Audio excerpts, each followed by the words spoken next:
Danay, activity ko din eh. Serve and grow resilience. Challenges may come, but let them sharpen your skills and strengthen your character. Always remember that every patient you meet is not just a case, but a person who deserves who needs your best care.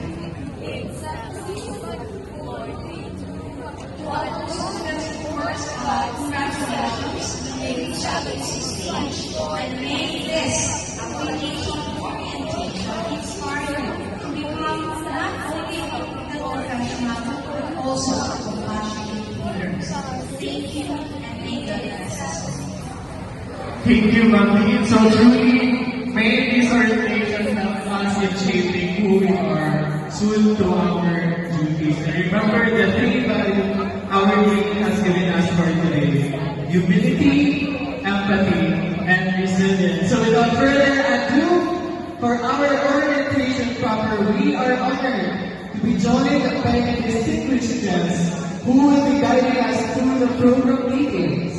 With a resounding applause, help me welcoming Nurse Clarissa J. Darcela, Chief Nurse of Corazon C. Aquino Hospital.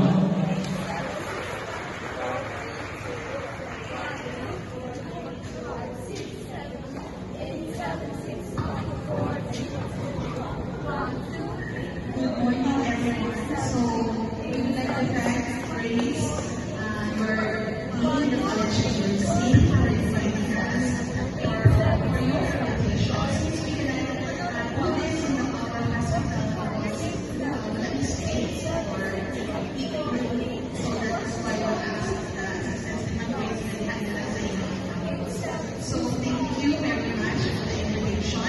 And I would like to remind you, nurses, that we should practice our six C's in nursing. Remember that one, six C's. And we should be a caring nurse, compassionate nurse, competent. This is very important. Your skills, especially after you're coming in batching this coming Sunday, Friday. So by next week, 1 week from now, Wow.